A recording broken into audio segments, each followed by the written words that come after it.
छगन भुजबळांनी घातलेल्या अटीला 15 तास उलटल्यानंतरही भाजप पक्ष श्रेष्ठींकडून अद्यापही निर्णय नाहीच। आधी समीर भुजबळ यांना मंत्रिपदाची शपथ द्या, मग राज्यसभेचा अर्ज भरणार, भुजबळांची अट असल्याची सूत्रांची माहिती।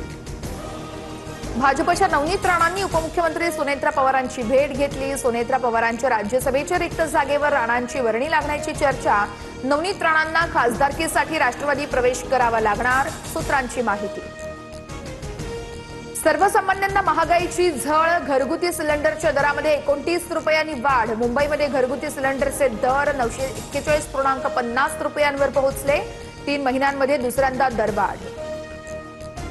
टप्प्याटप्प्याने महागाईचा झटका देण्याचं सरकारचं सूत्र। सत्ताधाऱ्यांना महागाईची योग्य वेळी किंमत मोजावी लागेल। एलपीजी गॅसच्या दरवाढीनंतर शरद पवारांचा सरकारवर निशाणा। वाढत्या महागाई विरोधात छत्रपती संभाजीनगरमध्ये ठाकरेंच्या शिवसेनेचा जनाक्रोश मोर्चा। अंबादास दानवेंच्या नेतृत्वात आंदोलन, सरकार विरोधात जोरदार घोषणाबाजी। पुणे पोलिसांचा रेव पार्टीवर छापा। आळंदी मरकळ रस्त्यावरील एका बंगल्यामध्ये कारवाई। अंमली पदार्थही जप्त। नशा केलेले अनेक तरुण तरुणी ताब्यात। ससून रुग्णालयामध्ये चाचणी, पार्टी आयोजकालाही अटक।